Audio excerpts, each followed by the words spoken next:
बहुत पुरानी बात है, किसी राज्य में धनकू नामक एक व्यक्ति था जो चोरी चकारी करके अपना पेट भरता था। इस जुर्म में वह कई बार पकड़ा जा चुका था।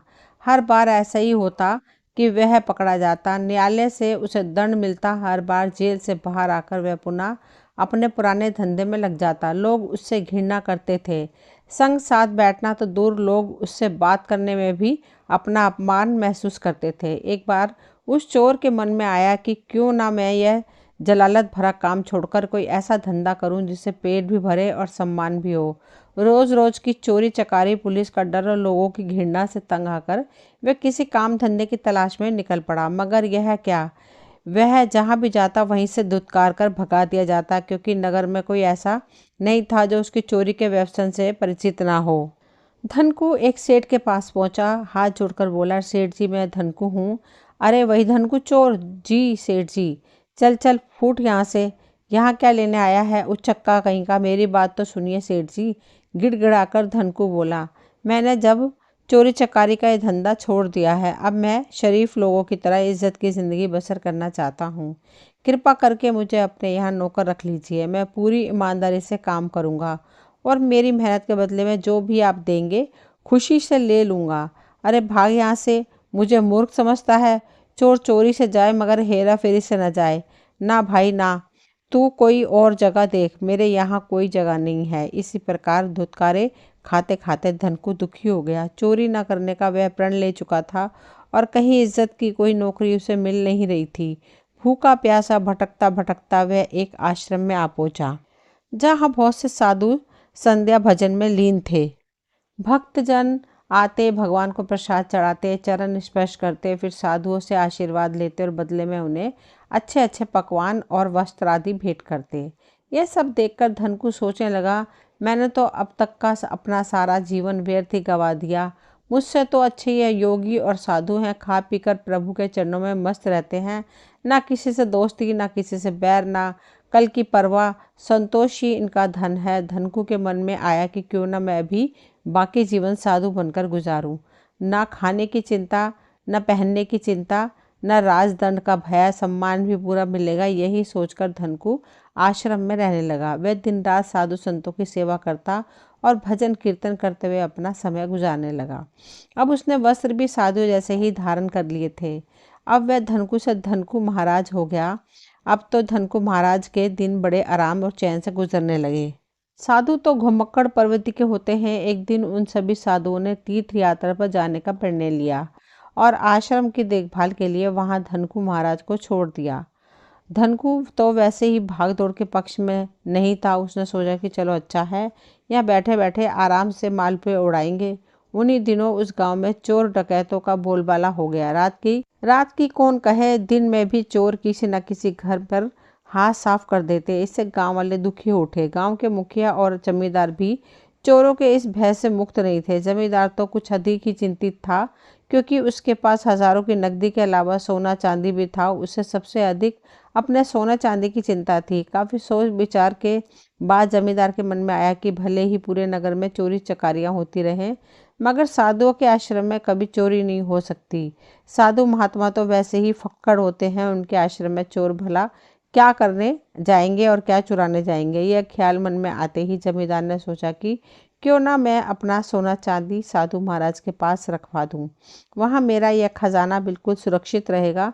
मगर तभी उसके मन में ख्याल आया कि कहीं ऐसा न हो कि वह साधु ही मेरा खजाना लेकर चंपत हो जाएं।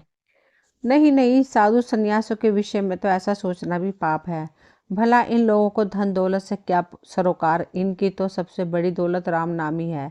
साधु महात्मा तो भगवान के बंदे होते हैं। अब भला जमींदार को क्या मालूम था कि उसके साधु बने धनकू महाराज भी पहले चोर ही थे और पेट की आग बुझाने के लिए वह साधु बना है। लेकिन साधु संन्यासों के प्रति उसके मन में जो सत्य का विश्वास था वह अटल था। अच्छी तरह सोच समझकर एक दिन जमींदार ने अपना सारा सोना चांदी एक घड़े में भरा और धनकू महाराज के आश्रम जा पहुंचा। सोने चांदी का एक घड़ा और रखकर उसने श्रद्धा से धनकू महाराज के चरण स्पर्श किए। सदा सुखी रहो भक्त, प्रसन्न रहो। धनकू महाराज ने उसे आशीर्वाद दिया। ईश्वर तुम्हें दीर्घायु दे। सदा निर्भय रहो। निर्भय कैसे रहूं महाराज, क्यों वत्स, क्या भय है। धनकू जानता था कि वह गांव का जमींदार है, यदि यह प्रसन्न हो गया तो यह आश्रम को न केवल पक्का बनवा देगा बल्कि आराम से जिंदगी गुजारने के लिए दूसरी सुविधाएं भी जुटा लेगा। अतः रोब गालिब करते हुए धनकू ने कहा, हमें बताओ, माँ भगवती की कृपा से हम तुम्हारा सारा भय दूर कर देंगे। यही सोचकर तो मैं आपके शरण में आया हूँ महाराज। जमींदार बोला, आप तो जानते ही हैं कि आजकल चोरों ने गांव-गांव में कैसा आतंक मचा रखा है। उनके इस उपद्रव से ही मेरी रातों की नींद और दिन का चैन उड़ गया। हर पल हर घड़ी मैं अपने जमींदार ने घड़ी की ओर इशारा किया, खजाने को लेकर चिंतित रहता हूँ। बड़ी मेहनत और ईमानदारी से मैंने ये दौलत जुटाई है, कभी किसी किसान या मजदूर का दिल नहीं दुखाया। अब आप ही सोचिए कि यदि चोरों ने मेरा यह खजाना चुरा लिया तो मैं कहाँ का जमींदार रह जाऊंगा। ठीक कहते हो वत्स, आजकल धन का भी अपना अलग ही महत्व है। सोने चांदी से भरा घड़ा देखकर धनकू की आंखों में एक अजीब सी चमक उभर आई। खैर, तुम यह बताओ कि यह घड़ा लेकर तुम मेरे पास क्यों आए हो। महाराज, मैं चाहता हूँ कि मेरा यह धन आप अपने आश्रम में रख लें। आपके पास यह सुरक्षित रहेगा। आपके आश्रम में इसे कोई चुरा नहीं सकता। ले बेटा धनकू, तेरी तो किस्मत जाग गई। साधुओं के इस चेले का यही प्रताप है कि धन खुद चलकर तेरे पास आ रहा है। धनकू के भीतर बैठा चोर जाग उठा। अब तो तेरे पो 12 है। इस धन को लेकर किसी दूसरे राज्य में जाकर तू सेठों की तरह अपनी बाकी जिंदगी गुजार सकता है। धनकू की लार टपकने लगी, क्योंकि वह इस समय साधु धनकू महाराज बना बैठा था, इसलिए साधु जैसे ही अभिनय करते हुए बोला, यह तुम क्या कह रहे हो वत्स। धन दौलत से हम साधुओं को क्या लेना देना। यह दौलत तो मन में पाप उत्पन्न करती है। महाराज, आप ठीक कहते हैं। भला साधु सन्यासियों को धन दौलत से क्या वास्ता, किंतु महाराज मैं संकट में हूँ, अतः आपकी शरण में आया हूँ।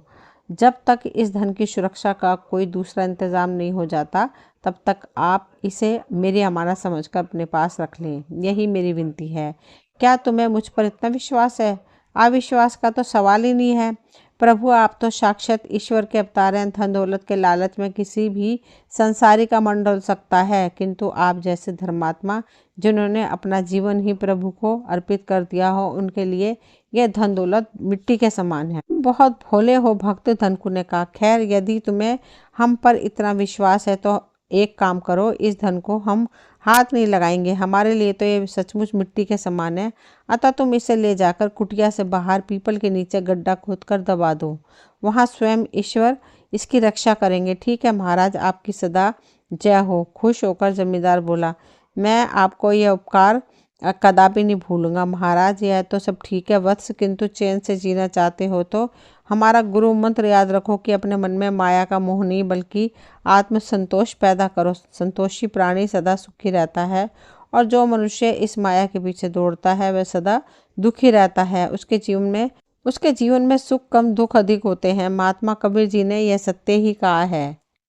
माया मरी न मन मरे, मर मर गए शरीर, आशा तृष्णा ना मरी, कह गए दास कबीर। धन्य है आप, धन्य है महाराज। इसलिए कहता हूँ वत्स की संतोष धन अर्जित करो। मैं आपका यह मंत्र सदा याद रखूंगा। गुरुदेव, जाओ अब इस धन को वहाँ गाड़ दो। जब इच्छा हो आकर ले जाना। जो आज्ञा महाराज। जमींदार ने घड़ा उठाया और पीपल के वृक्ष के नीचे आकर आश्रम में ही पड़ी एक कुदाल से गड्ढा खोदने लगा। पाखंडी धनकू सब कुछ देख रहा था। उसके मन में लड्डू फूट रहे थे और दिल चाह रहा था कि वह जल्दी से जल्दी इस दौलत को लेकर वहां से चंपत हो जाए। तभी उसकी आत्मा ने उसे झिंझोड़ा, धनकू, ये तू क्या सोच रहा है? क्या तू भूल गया कि अब तुम्हें सारी उम्र ईश्वर के चरणों में गुजारनी है? साधु वेश धारण करके अब तो ऐसी बातें सोचना भी तेरे लिए पाप है। अरे यह साधु वेश मैंने रोज रोज जेल जाने और लोगों की घृणा से दुखी होकर धारण किया था। कोई मेरी इज्जत ही नहीं करता था, मगर अब तो सभी मुझे सम्मान और श्रद्धा की दृष्टि से देखते हैं। तू चैन से रहता है और सुख की रोटी खाता है। अब क्यों तेरा मन डामाडोल हो रहा है? बिना धन जीवन व्यर्थ है। धन पास हो तो इज्जत भी मिलती है। सुख की रोटी भी इतना अच्छा मौका हो मेरे हाथ लगा है, क्या मैं इसे व्यर्थ ही जाने दूं? मगर यदि तूने जमींदार की अमानत में खयानत की तो पूरा साधु समाज ही बदनाम हो जाएगा। मुझे इससे क्या, मेरी तो जिंदगी सुख और आराम से कटेगी। किसी दूसरे नगर में जाकर मैं सेठों की तरह रहूंगा और चैन की बंसी बजाऊंगा। धनकू की आत्मा ने उसे लाख ऊंच नीच समझाई, मगर धनकू ने उससे हर बात को अपने तर्क से काट दिया। अब वहां से वह धन लेकर चंपत होने के लिए उसे उचित अवसर की तलाश थी। कुछ देर बाद जमींदार उसके पास वापस आकर बोला, महाराज, जैसा आपने कहा था मैंने वैसे ही उस धन को गाड़ दिया है। ठीक है वत्स, अब तुम निश्चिंत होकर अपने घर जाओ। जमींदार खुशी खुशी अपने घर लौट गया। उसे पूरा विश्वास था कि अब उसका धन कोई नहीं चुरा सकता, स्वयं साधु महाराज उसकी रक्षा करेंगे। इसी प्रकार कई दिन गुजर गए। जमींदार ने जब से अपना धन वहां दबाया था तब से उसका अधिकांश समय अब धनकू की कुटिया पर ही गुजरता। वह सुबह शाम पकवानों से भरे थाल लाकर धनकू महाराज की सेवा में हाजिर करता, धनकू से ज्ञान ध्यान की बातें करता। इस प्रकार धनकू को अभी तक कोई ऐसा अवसर नहीं मिला था कि वह उसका धन लेकर चंपत हो सके। हाँ, सपने उसने बड़े बड़े संजोर लिए थे, शादी, आलीशान मकान, नन्हे मुन्ने बच्चे, सभी सपने धनकू ने बुन डाले थे। एक बार जमींदार बीमार पड़ गया। धन लेकर चंपत होने का यह मौका धनकू को सबसे बेहतर लगा। उसी रात उसने पेड़ के नीचे गड्ढा खोदकर वह सोने चांदी से भरा घड़ा निकाल लिया। उसे अपने बाकी सामान के साथ बांधकर वह जमींदार को अपने जाने की सूचना देकर अपने धन को संभाल लेने के लिए कहने चल दिया। धनकू, उसकी आत्मा ने पूछा, यदि तेरे जाने की बात सुनकर जमींदार तुरंत ही अपना धन लेने आ पहुंचा तो तब क्या होगा? होगा क्या? मैं कह दूंगा, जहां तुमने धन को छिपाया होगा वहां ही होगा। हम साधुओं के लिए तो वह धन मिट्टी के समान था। हो सकता है किसी चोर ने चुरा लिया हो। एक बार फिर सोच ले धनकू, यह सब तू गलत कर रहा है। बड़ी मुश्किल से तुझे यह सम्मान भरा जीवन मिला है। कहीं ऐसा ना हो कि इस धन की लालच में तू यह सम्मान खो बैठे। अब इतना धन पाने के लिए थोड़ा बहुत तो खतरा उठाना ही पड़ेगा। धनकू को अपने घर आया देखकर जमींदार भौचक्का रह गया। अरे महाराज, आप प्रभु, कोई कार्य था तो मुझे बुला लिया होता। देखो भक्त, अब हम यह आश्रम छोड़कर जा रहे हैं, इसलिए हमारी इच्छा है कि तुम अपनी अमानत संभाल लो। मगर महाराज, ये अचानक यहाँ से चले जाने की आपकी क्या सूझी? और फिर यदि आप चले गए तो आश्रम की देखभाल कौन करेगा? सबकी देखभाल करने वाला वह ऊपर वाला है स्वयं। वत्स, और जहाँ तक हमारा सवाल है, तुम तो जानते ही हो कि साधु जल और वायु के समान होते हैं, जो एक स्थान पर टिक नहीं सकते। आप बैठिए तो सही महाराज, कुछ जलपान आदि। नहीं, अब हम नहीं रुक सकते। हमें हिमालयों की वादियाँ पुकार रही हैं। जमींदार दिल ही दिल में बहुत दुखी हुआ कि उसके धन की रक्षा करने वाला जा रहा है। एक बार उसे फिर धन की चिंता ने आ घेरा। बड़ी मुश्किल से स्वयं पर काबू पाकर वह साधु महाराज के बाहर तक छोड़ने आया। महाराज, हवेली के द्वार पर आकर जमींदार बोला, मैं एक बार फिर आपसे विनती करता हूँ कि यह गांव और आश्रम छोड़कर ना जाएं। आपके जाने से तो इस गांव की रौनक ही चली जाएगी। चाहे कुछ भी हो वत्स, हमने एक बार जो निर्णय लिया सो कर लिया। अब तुम शीघ्र ही आश्रम में आकर अपना धन संभाल लेना। जो आज्ञा महाराज, जमींदार ने कहा और हाथ जोड़कर धनकू सोच रहा था कि छोटी छोटी चोरियां तो बहुत कर ली, अब यह मोटा हाथ मारने का मौका मिला है। अचानक धनकू के मन में आया कि हो सकता है धन लेकर मैं जिस देश में जाऊं, कल को जमींदार भी कारोबार आदि के सिलसिले में उसी देश में आ पहुंचे और मुझे चोर कहकर पकड़वा दे। अतः उसके मन में गहराई तक अपनी ईमानदारी की बात बैठ गई। अपनी ईमानदारी की बात बैठा देनी चाहिए। यही सोचकर धनकू ने अपने बालों में से एक बड़ा सा तिनका खोस लिया और फिर वापस हवेली के अंदर आ गया। जमींदार ने आश्चर्य से उसकी ओर देखा। क्या हुआ प्रभु, वापस कैसे आ गए? मुझसे कोई भूल? नहीं नहीं वत्स, भूल कोई नहीं हुई तुमसे। जमींदार की बात काटकर धनकू ने कहा, दरअसल तुम्हारी हवेली का एक तिनका हमारे बालों में फंसकर हमारे साथ जा रहा था। अब तुम तो जानते हो वत्स कि हम किसी का तिनका तक स्वीकार नहीं करते। हमें तो केवल संतोष चाहिए। बस मैं तुम्हारा यही तिनका वापस करने आया था। कहकर धनकू महाराज ने बालों में फंसा हुआ तिनका निकालकर जमींदार की ओर बढ़ा दिया और पुनः अपनी राह ली। वाह प्रभु, वाह, आप धन्य हैं। विश्वास नहीं होता कि ऐसे साधु भी संसार में हैं जिन्हें पराया तिनका तक स्वीकार नहीं। जमींदार एक बार फिर धनकू महाराज से अत्यधिक प्रभावित दिखाई देने लगा। जमींदार के पास ही उनका एक मित्र बैठा था जो उनकी बीमारी का कारण उनका हालचाल जानने आया था। उसने यह सब ड्रामा देखकर चक्कर में पड़ गया कि उसका मित्र किन साधु सन्यासियों के चक्कर में फंसा हुआ है। जमींदार का वह व्यापारी मित्र बड़ा ही सूझबूझ वाला, जरा घाक प्रवृत्ति का था। वह जमींदार की तरह सीधा नहीं बल्कि हर क्षेत्र में खेला खाया इंसान था। उसने दुनिया को हर कोण से देखा था। ना जाने क्यों धनकू महाराज का तिनके वाला ड्रामा देखकर उसे उस पर कुछ संदेह हो गया। आखिर क्या कारण है कि यह साधु अपने आप को इतना पाक साफ और ईमानदार दर्शा रहा है? अतः उसने मित्र जमींदार से उससे पूछा, यह सब क्या चक्कर है मित्र? रघुराज, ये साधु बाबा बड़े विचित्र और यशस्वी हैं। तुम तो जानते ही हो कि पिछले दिनों यहाँ चोरी का कितना आतंक था। इसी डर से मैंने अपना सारा सोना चांदी इस साधु महाराज की देखरेख में इनके आश्रम में दबा दिया।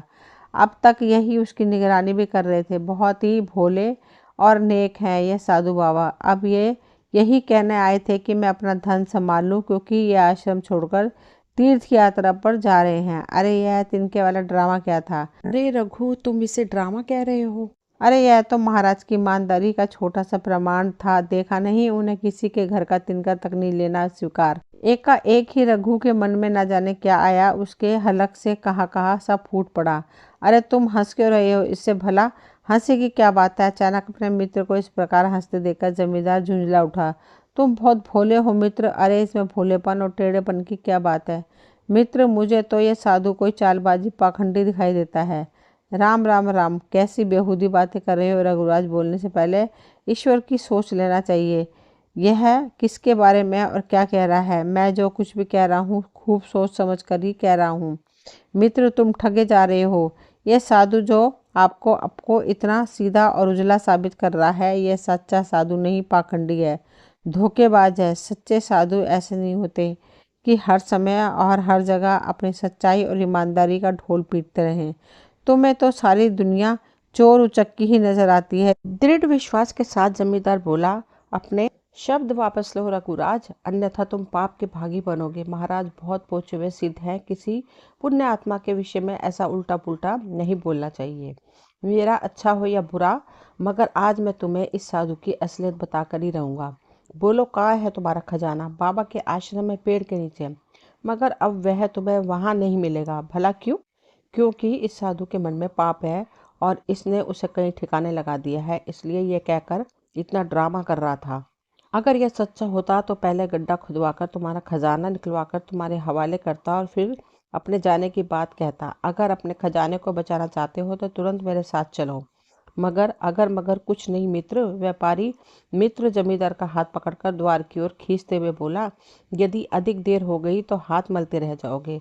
कुछ देर में वे आश्रम में आ पहुंचे। आश्रम बिल्कुल खाली पड़ा था। खाली झोपड़ी, पेड़ पौधे, धुनी की राख और सिवाय लोहे लंगर के यहाँ कुछ भी नहीं था।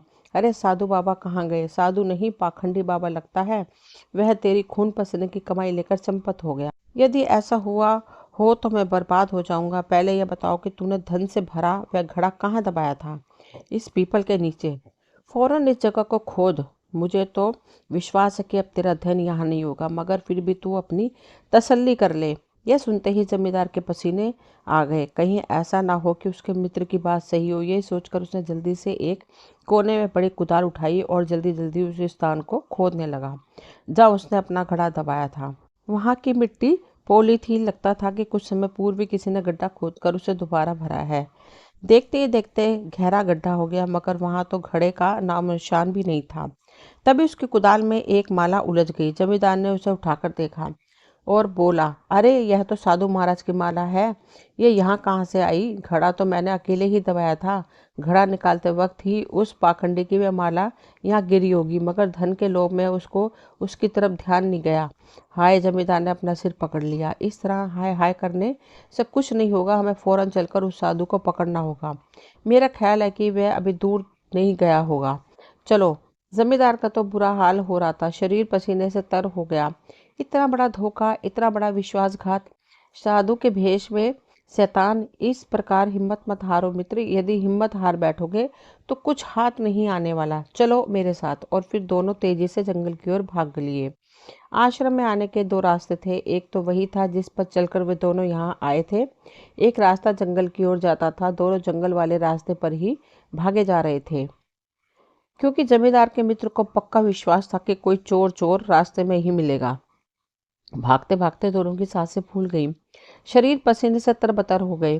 भागते भागते जब वे काफी दूर निकल आए तो उन्हें दूर पगडंडी पर एक साया दिखाई दिया। देखो! चीख कर जमींदार मित्र बोला, वे भागा जा रहा है तुम्हारा साधु बाबा पाखंडी।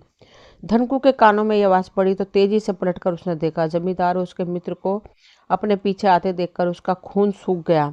एक तो उसके सामान का बोझ, दूसरे घड़े भर सोने चांदी का बोझ उससे उठाए नहीं उठ रहा था। उसने तो सपने में भी नहीं सोचा था कि उसके पाप का घड़ा इतनी जल्दी फूटेगा। धनकू, उसकी आत्मा ने कहा, तेरी पोल खुल चुकी है। अब अगर जान बचाना चाहता है तो इस घड़े को यहीं फेंक कर भाग ले, वरना जमींदार और उसका मित्र मार मार कर तेरी खाल उधेड़ देंगे। अगर जान सलामत ही रही तो धन तो फिर भी कमाया जा सकता है। लालची धनकू ने धन का लालच नहीं छोड़ा और घड़ा बगल में दबाए पहले से भी अधिक तेज भागने लगा। लेकिन कब तक भागता? आखिरकार जमींदार और उसके मित्र ने उसे दबोच ही लिया। पाखंडी चोर साधु के वेश में शैतान मेरे दोस्त की जीवन भर की कमाई लेकर भाग रहा था, अभी मजा चकाता हूँ। जमींदार के मित्र ने एक हाथ से उसके सिर के बाल पकड़े और दूसरे हाथ से रुई की तरह उसे धुनता चला गया। घड़ा एक तरफ फेंककर धनकू भी उससे भिड़ गया, मगर कब तक लड़ता? वे दो थे और वह अकेला। दोनों ने मार मार कर उसे अधमरा कर दिया। पापी दुष्ट, मैंने तुझे देवतुल्य समझा, तेरी पूजा की, उसका तूने मुझे यह पुरस्कार दिया। नीच, मुझे माफ कर दो जमींदार, मेरे मन में लालच आ गया था। मैं ईश्वर की सौगंध खाकर कहता हूँ कि ऐसा नहीं करूँगा। धनकू गिड़गड़ा उठा। इस धन ने मेरी बुद्धि भ्रष्ट कर दी थी। जेल की चक्की पीसेगा तो तेरी बुद्धि सीधे रास्ते पर आ जाएगी। मित्र रघुराज बोला, तुम तुरंत इसे ले जाकर सिपाहियों के हवाले कर दो। जेल का नाम सुनकर धनकू की रूह कांप गई। उसकी आत्मा ने तेज किस्म की सरगोशी करते हुए कहा, धनकू, अब तो छोटी मोटी चोरियां करने के जुर्म में तू जेल जाकर छूटता भी रहा है, मगर अब यदि जमींदार ने तुझे कानून के हवाले किया तो जिंदगी भर जेल में सड़ता रहेगा। अगर इस नरक से बचना चाहता है तो भाग ले। और यह ख्याल मन में आते ही धनकू ने एक झटके से स्वयं को उनकी पकड़ से छुड़ाया और उस भयानक जंगल के कांटेदार झाड़ियों में जा घुसा। जमींदार खुश था कि उसके जीवन भर की कमाई लूटते लूटते बची थी, और रघुराज यह सोचकर प्रसन्न था कि उसकी सूझबूझ से उसके मित्र का धन बच गया था। रघुराज एकाएक ही जमींदार बोला, मेरी तुमसे एक विनती है मित्र, क्या सभी साधु चोर पाखंडी नहीं होते? अतः तुम इस घटना का जिक्र किसी से ना करना, वरना लोग साधु सन्यासियों पर विश्वास करना छोड़ देंगे। तुम ठीक कहते हो मित्र, इस पाखंडी के कारण पूरा साधु समाज बदनाम नहीं होना चाहिए। और फिर दोनों मित्र गांव की ओर चल दिए। दोस्तों, ये कहानी यहीं तक थी। मुझे उम्मीद है आप सभी को पसंद आई होगी। अगर पसंद आई हो तो प्लीज़ चैनल को सब्सक्राइब करें, वीडियो को लाइक शेयर करें। मिलती हूँ अगली कोई नई कहानी लेकर, तब तक के लिए थैंक यू।